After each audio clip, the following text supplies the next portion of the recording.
You promised to claim me. I trusted you. I was a fool. She has no wolf. She is nothing. Then why does my every instinct demand I protect her?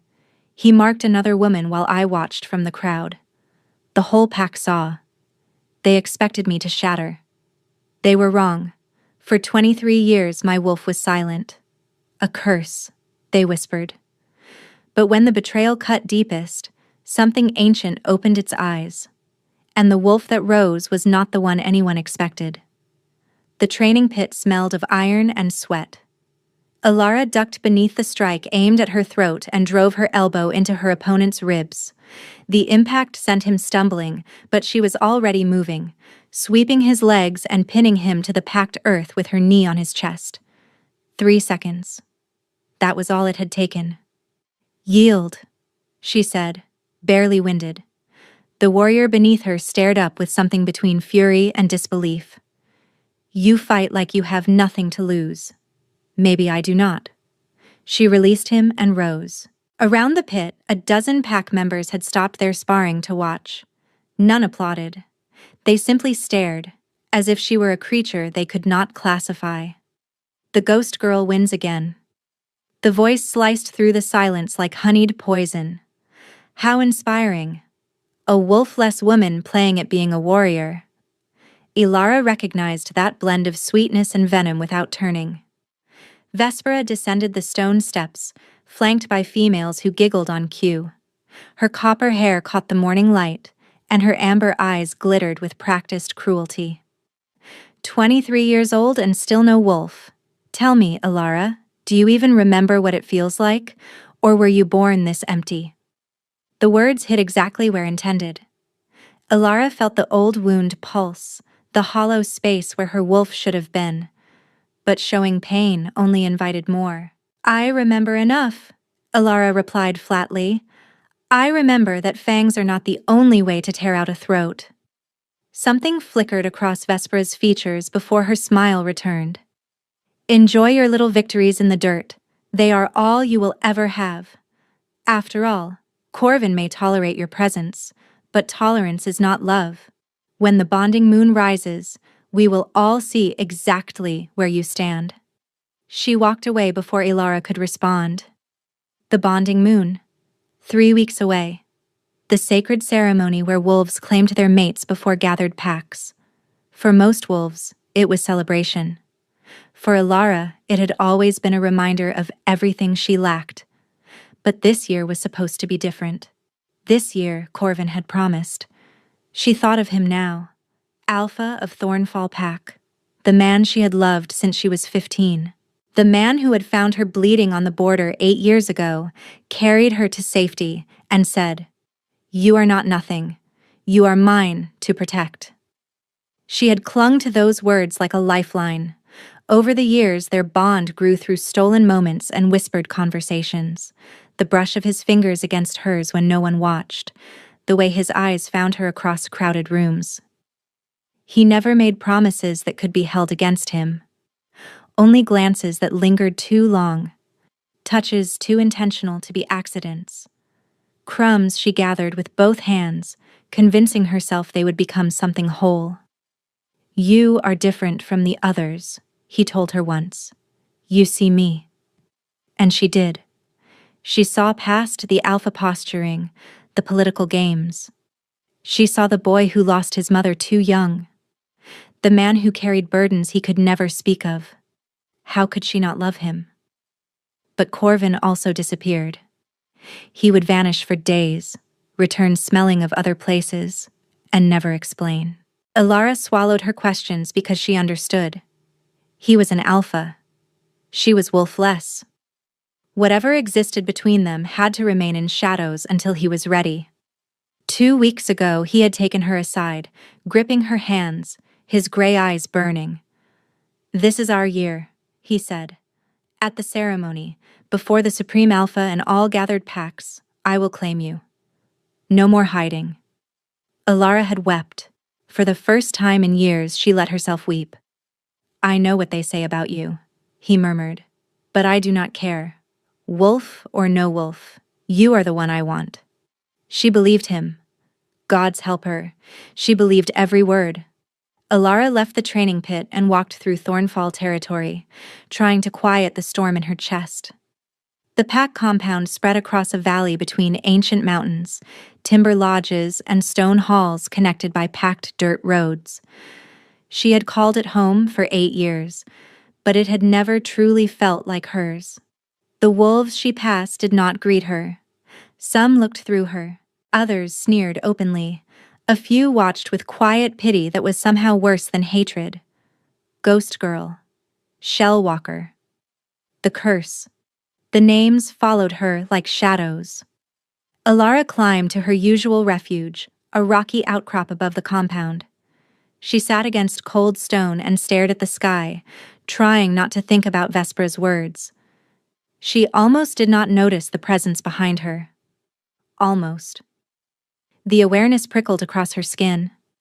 She turned, hand reaching for her knife, and froze. He stood at the tree line 30 feet away, motionless as carved shadow. Kale, Supreme Alpha of the 5 packs, ruler of the Conclave, the most powerful wolf in 3 territories. Alara had seen him before, always from a distance, surrounded by advisors and the weight of authority. He was perhaps 30, but carried himself with the gravity of someone who had seen centuries of pain. Sharp features, dark brows, hair black as midnight falling past his shoulders. He was beautiful, the way a drawn blade was beautiful. But what made her breath catch was how he looked at her. His steel-gray eyes were fixed on her face with unnerving intensity, as if solving a puzzle he had contemplated for years. No hostility, no dismissal. Just focus, absolute and unwavering. Supreme Alpha. Alara rose quickly, lowering her head. I did not realize anyone else came here. Kale did not respond immediately. His gaze traveled across her face as if memorizing every line.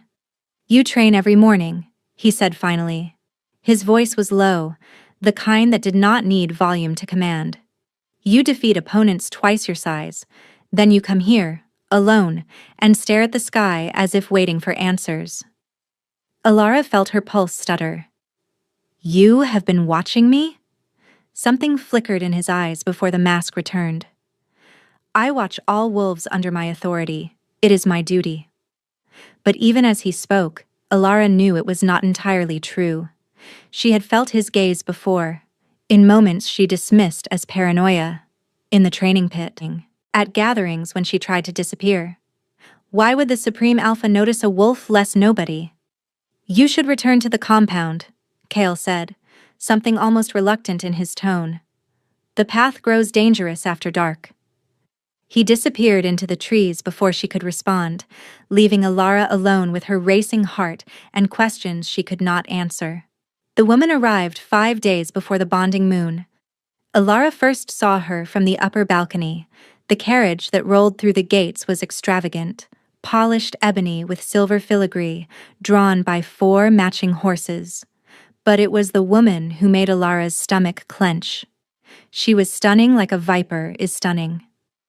Hair black as midnight fell to her waist. Her crimson gown clung to curves designed to weaponize attention. And her violet eyes swept the compound with the assessment of a general surveying conquered territory. When those eyes found Alara, they paused. The woman smiled. It was not friendly. Who is she? Alara asked a passing servant. Lady Seraphine of Valmore Pack, daughter of Alpha Draven Valmore. Why is she here? The servant hesitated. For the bonding moon, to find a mate among the gathered packs. Alara watched Seraphine walk toward the lodge like she already owned it. It means nothing, she told herself. Corvin has already chosen. But the cold knot in her chest refused to loosen. That night at dinner, Alara understood why. Seraphine sat at Corvin's right hand, the position of highest honor. Alara, bound by protocol, sat 3 tables away. She watched Seraphine lean toward Corvin, red lips curving. Watched Corvin laugh, his posture relaxed in a way it had not been with her in weeks. watched Seraphine's hand rest on his arm with casual possessiveness, and watched Corvin let it stay there. She is good. A young woman slid into the seat beside Alara. Mousy brown hair, eyes sharp as flint. Lady Seraphine, 3 broken engagements in the Eastern Territories. They say she came for the Supreme Alpha, but he refused her an audience, so she pivoted. Alara's throat tightened. Corvin. Corvin. The woman extended her hand. I am Ren, distant cousin of someone important enough to get me an invitation, but not important enough for anyone to care what I say, which means I hear everything. What have you heard? Ren studied her with something like sympathy. That Alpha Corvin made promises to a certain wolfless woman. Also that Lady Seraphine has spent 3 days reminding him of everything that woman cannot offer. Political alliances, powerful bloodlines, an heir with a strong wolf. Corvin loves me. I am sure he does. Ren's voice was gentle but unflinching. The question is whether love will be enough when he is choosing between his heart and his ambition. She disappeared before Alara could respond. The days that followed were slow suffocation. Seraphine was everywhere, in the gardens, in the halls, at every meal beside Corvin. She never attacked directly. Instead, she wielded kindness like a knife. Alara, darling, you look exhausted. Training must be grueling for someone in your condition. Such a practical hairstyle, so sensible. I admire your persistence. Lesser women would have accepted their limitations. Each encounter left Alara feeling smaller, and Corvin was slipping away. He still smiled when their paths crossed, still offered reassurance, but there was distance in his eyes now, hesitation in his touch. 2 nights before the ceremony, Alara found him in the stables preparing for a midnight ride. Corvin. He turned. For a heartbeat, she saw the old warmth. Then it flickered and dimmed. Alara, it is late. I needed to see you. Since Seraphine arrived, you have barely spoken to me. There is much to prepare. Is that what she is? Preparation? His jaw tightened. It is politics. Seraphine's family offers alliances I cannot dismiss. Then look at me and tell me you still intend to honor your promise. Silence stretched between them. Things have become complicated, he said quietly. Complicated. The Supreme Alpha has concerns. The Council asks questions. Taking a wolfless mate carries implications. You said you did not care. I need more time. Perhaps next year. Next year. Alara released his hands. Goodbye, Corvin. She walked into darkness before he could see her shatter. The night of the bonding moon arrived wrapped in silver light. The ceremonial grounds spread across the great clearing at Conclave Territory's heart. Ancient standing stones ringed the space, carved runes pulsing with soft luminescence.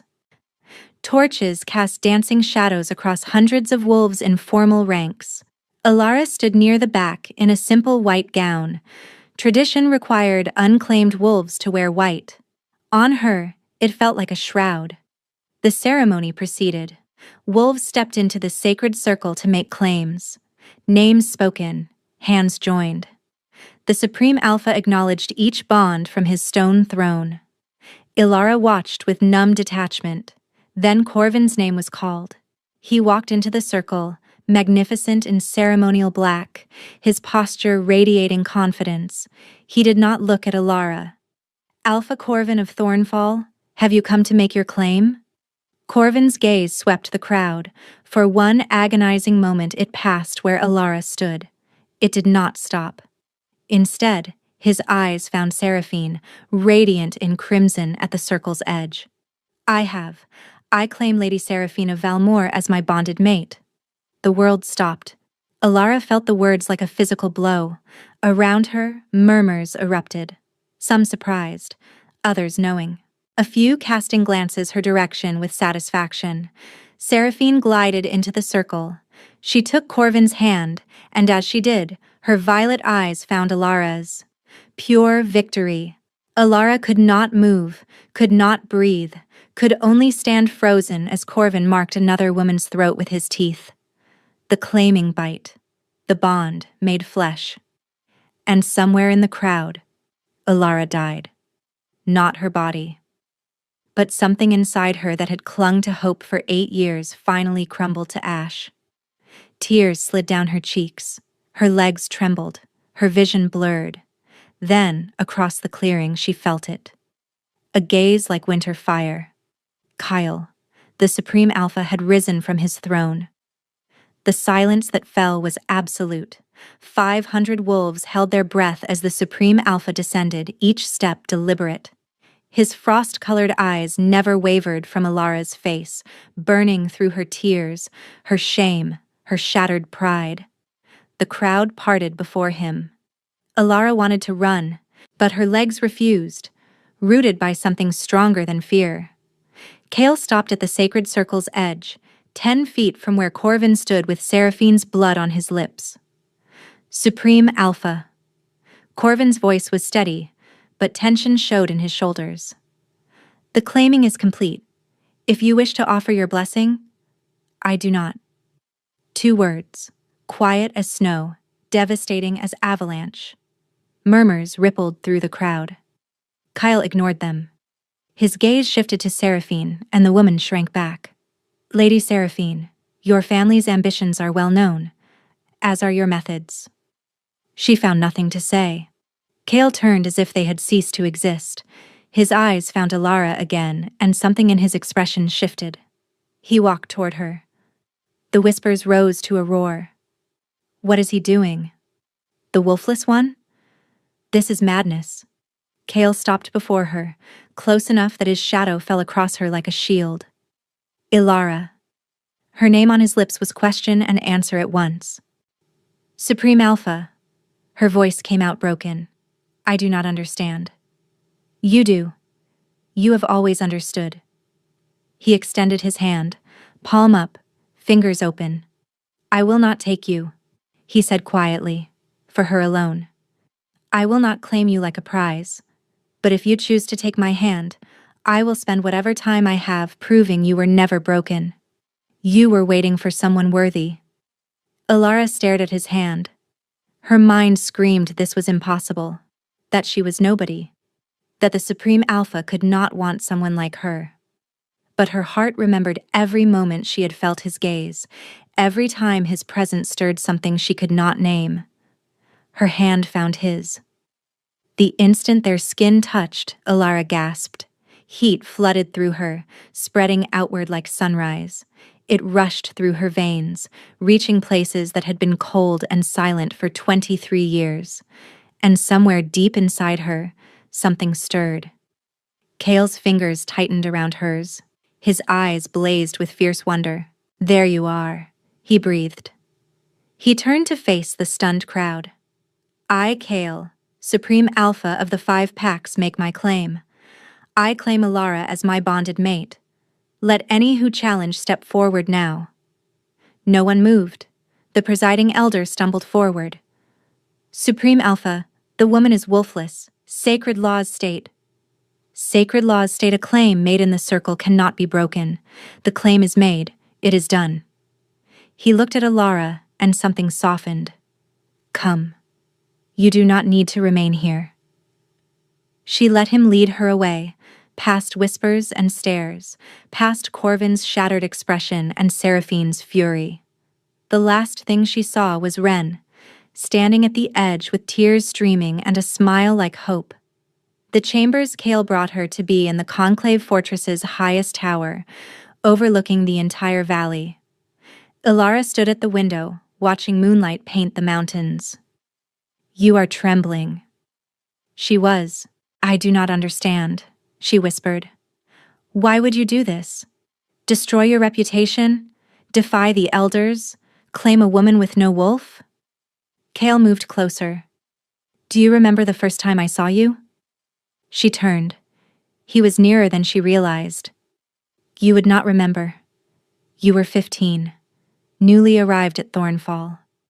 I was visiting for the Winter Council. I saw you in the training yard, barely able to hold a sword, bruised and bleeding. Alara remembered those days. An older wolf knocked you down. He stood over you and laughed, told you to stay down.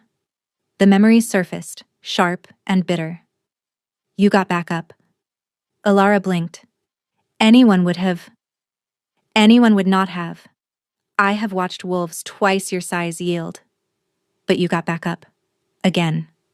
And again. Until he walked away because he understood you would never stop. His fingers brushed her cheek. That was when I knew. Wolf or no wolf, you carried something most wolves would kill to possess. A spirit that refused to be extinguished. Tears burned behind her eyes. You watched me. All these years. I watched you. He did not look away.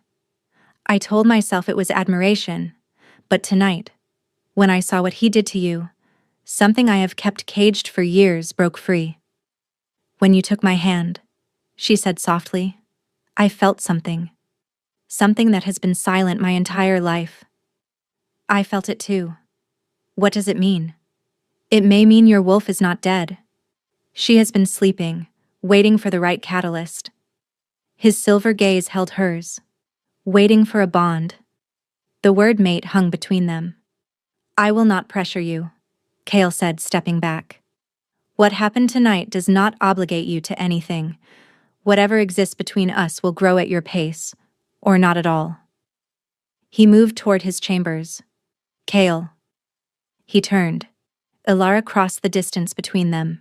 She stood on her toes, placed her hands on his shoulders, and kissed him. For a heartbeat, he was motionless. Then his arms came around her. The kiss deepened. His hands spread across her back, pulling her closer. Alara felt that heat again, something powerful rising inside her like a tide. When they broke apart, both were breathless. Kale's eyes had changed. Steel gray now ringed with gold, his wolf pressing close to the surface. Alara, if we continue, I do not know if I can stop. Maybe I do not want you to stop. He closed his eyes, fighting for control. Not tonight. Not when you are still reeling. When we come together, I want it to be because you chose me with clear eyes. Not because you are running from him. He kissed her forehead with devastating tenderness. Tomorrow, we face what comes. Together. He withdrew, leaving Alara standing in moonlight with her heart racing and something deep inside her finally beginning to thaw. That night, she dreamed of silver forests and running on four legs. A massive wolf with midnight fur beside her. She woke gasping, her body burning. Something was awakening. The changes came slowly at first, then all at once. In 3 days, Alara's body became a stranger. Her senses sharpened until she heard conversations 3 rooms away, smelled the specific blend of pine and storm that meant Kale approached, and the dreams, every night, the same, running through silver forests, a white wolf, a dark wolf beside her. She woke each morning with her blood on fire. Something is happening to me, she told Kale the 3rd night, tremors running through her body. You are not coming apart. He crossed to her. You are coming together. Finally. What does that mean? Your wolf. She is waking. That is impossible. The healers said there was nothing there. They were wrong. His frost-colored eyes held fierce certainty. Some wolves need a catalyst, a trauma, a threat, or a bond. When I touched you at the ceremony, he continued, my wolf recognized something in you. Dormant. Waiting. A wave of heat tore through her. Alara gasped, doubling over as something inside her, huge and ancient, began breaking free. Kale. He caught her, carrying her to where moonlight pooled on the floor. Do not fight it. Let her come. I do not know how. You do. His hands cradled her face. She has always been part of you. Let go. The pain came. Not injury, but transformation. Bones reshaping, muscles reforming, every cell rewriting itself.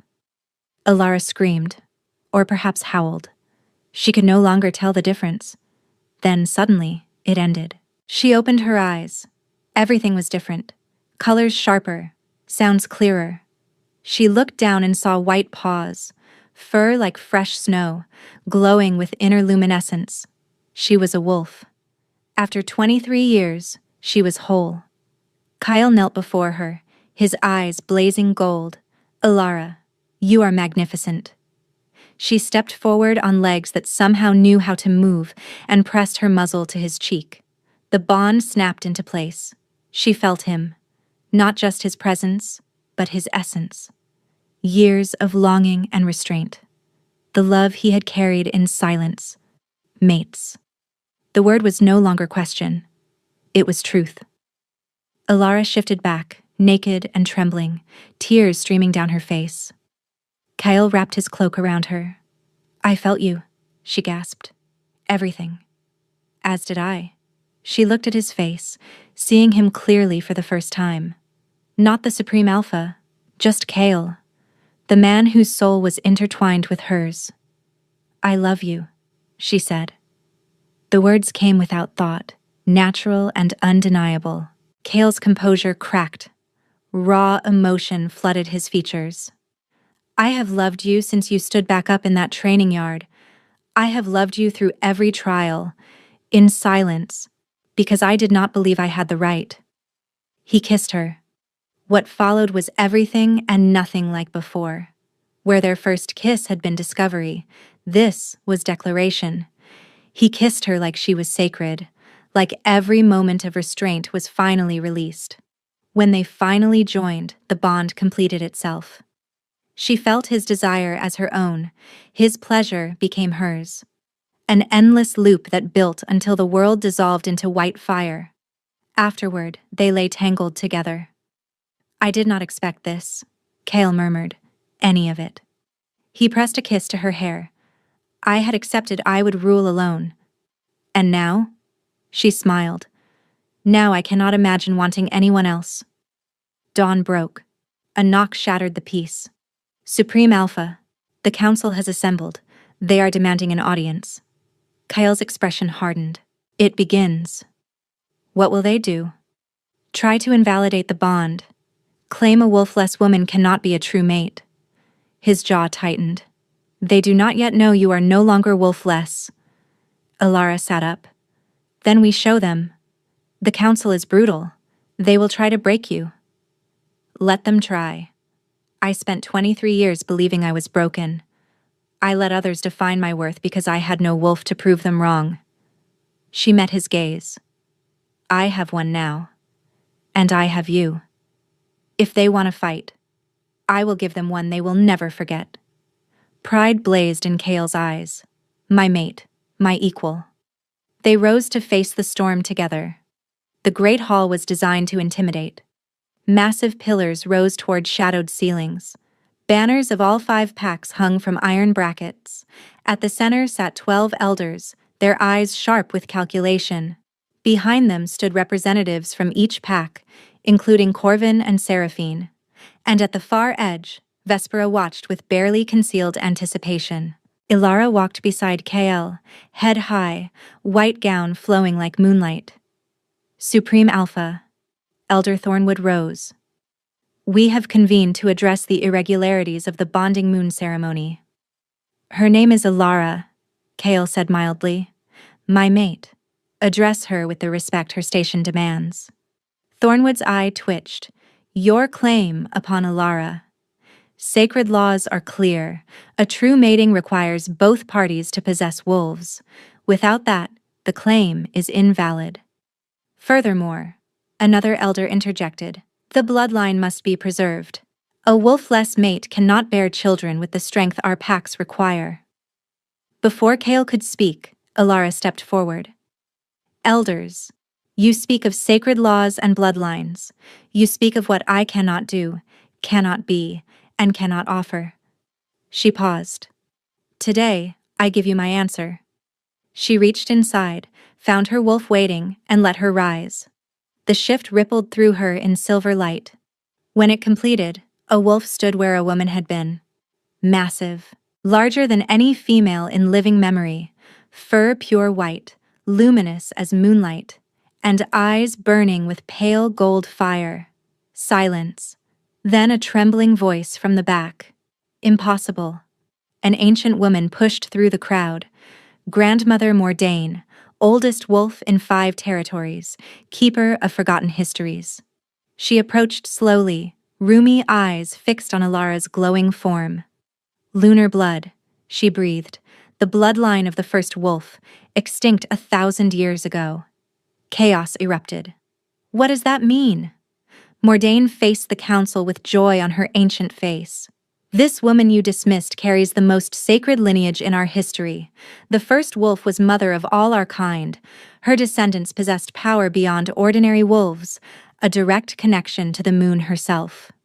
Her gaze swept the stunned elders. You wish to dissolve this bond because she was unworthy? This woman is more worthy than anyone in this hall. More worthy than any wolf born in 1,000 years. Alara shifted back.